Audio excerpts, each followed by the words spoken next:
Мен ошол жерде булардын колуна тийгенимде мен айыл жерден тирүү чыкпайт элем. Канга тийип жасаган мамилени Жок, мен тирүү чыкпайт болчумун ал жерден. Себеп дегенде мен терезеден карап турдум. Ошол көчөдө кыйкырып жүргөн куралдар менен атып аткандардын көпчүлүгү мындай орусча айтканда неадекватный, баягы өздөрүн көзөмөлдөй албай мындай кандайдыр бир мас дейсиңби же бирдекелерди баягы наша-паша чегип алган дейсиңби, тартып алгандай да. спирттин ичишкен. Эч бир мындай бир нормальный адам антпейт. Себеп дегенде алар атып атты, алар жака дагы ок чыгып атты, үй жактан.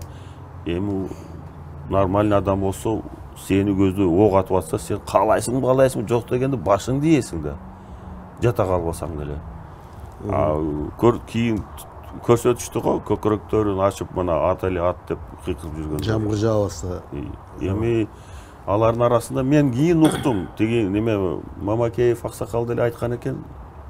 Бара жарадар болуп түшкөндөр. Даяр келди. Жарадар болуп түшкөндөргө биз баягы обезболивающий наркоз берилсе каткырып күлүп жатат дейт. Каткырып күлүп, буга кереги жок дейт. Түшүнүксүз да.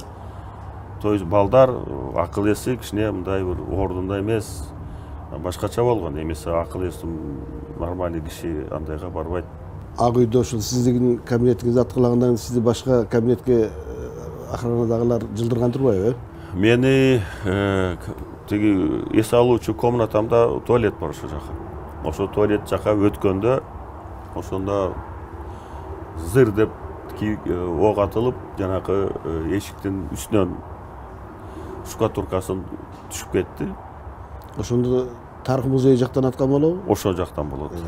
Ошол жактан болот. Анан жана канга тийип жөнүндө сөз болуп кетпедиби? Молдо Муса канга тийип жөнүндө. Орун басарларына жөнөтүп министр Бишкекте калса окуя башкача болобу эле? Туура болот эле. Мен мисалы үчүн өзүм жеке Мусаны тияка баргын деп команда берген эмесмин. Мен кийин уктум, ал айтып атпадыбы мен руководство жөнөттү деп. Сабаган айт, Бакиев жөнөттү деп айт деп. Бычак сайып атканда. Бакиев жөнөттү. Ал жок, мен руководство жөнөттү деп айтып атты. Мен ага түздөн-түз андай буйрук берген эмесмин. Сен баргын таласка деп.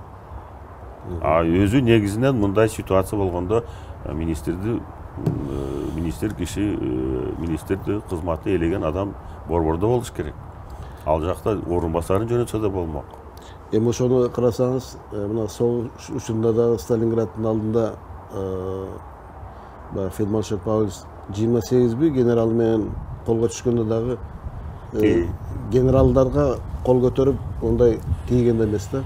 Мындай жапайычылык кайдан келди бизге? Эми билбейм, кийин мага ушундай кабар келди бул жака. Таластыктар, аксакалдар деле айтышыптыр го. Эмнегедир ошол элдин арасында, жаштардын арасында, жанакы сабагандардын арасында мындай чоочун жергиликтүү балдарга окшобогон кебетеси жүргөн балдарды көрдүк дегендей сөз болгон да. Бул канчалык деңгээлде чындык билбейм, бирок мен ушундай сөздөрдү уктум ушул жакта жүрүп.